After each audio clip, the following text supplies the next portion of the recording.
আজ তার বিয়ে, মহা ধুমধামে চলছে সব আয়োজন, চারদিকে উৎসব। মাগরিব নামাজের পর তাকে মেকআপ দেওয়া হলো, সুন্দর সাদা বিয়ের পোশাক পরানো হলো। এই করতে করতে এশার আজান হলো।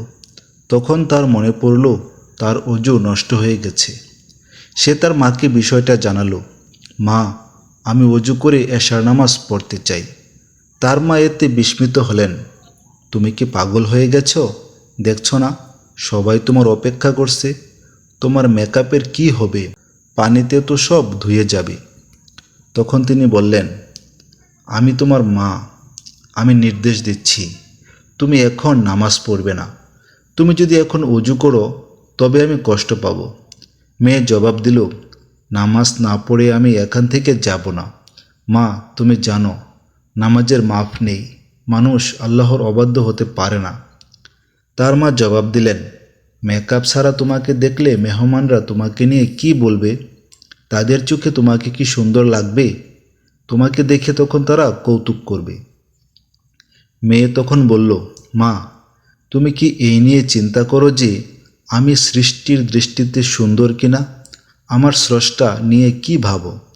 আমি ভাবছি আমি যদি আমার নামাজ বাদ দেই তবে তার দৃষ্টিতে আমি সুন্দর হব না। মেয়েটি তখন তার অজু করতে শুরু করলো। তার মেকআপ সব মুছে গেল, কিন্তু সে ওসবের কিছুরই পরোয়া করল না। তারপর নামাজ শুরু করলো। যথারীতি নামাজ আদায় করতে লাগলো, কিন্তু তখনও জানতো না এটাই তার শেষ নামাজ। হ্যাঁ, সে যখন সিজদায় গেল তখনই তার রূহ বের হয়ে গেল। নামাজ পড়তে দৃঢ়প্রতিজ্ঞ এক মুসলিম নারী তার প্রভুর কাছে চলে গেলেন তার সামনে সিজদায় থেকে। তিনি নামাজকেই সবচেয়ে বেশি গুরুত্ব দিতেন। মেয়েটি চেয়েছিলেন তার রবের কাছাকাছি হতে, আর নামাজেই রবের সবচেয়ে কাছাকাছি হওয়া যায়। কে তার চেহারা নিয়ে, সাজগুজ নিয়ে কি বলল সে তার পরোয়া করত না। তার ভাবনা জুড়ে ছিল আল্লাহ তার সম্পর্কে কি ভাবছেন। সব মুসলমানের চিন্তা এমনই হওয়া উচিত নয় কি? এই সত্য কাহিনী বলেছেন শেখ আব্দুল মহসিন আল আহমদ। ঘটনাটি ঘটেছে সৌদি আরবের রাজধানীর আবহায়। তবে তিনি মেয়েটি বা তার পরিবারের পরিচয় প্রকাশ করেননি। তো সুপ্রিয় দর্শক, আসলে আমাদের প্রত্যেকের উচিত নামাজকে মহাব্বত করা, নামাজকে ভালোবাসা, 5 ওয়াক্ত নামাজ আদায় করা।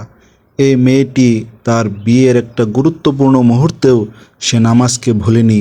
তার বিনিময়ে সে সেজদারত অবস্থায় মৃত্যুবরণ করেছে। নিঃসন্দেহে সে জান্নাতবাসী হওয়ার একটা সৌভাগ্য সে অর্জন করেছে।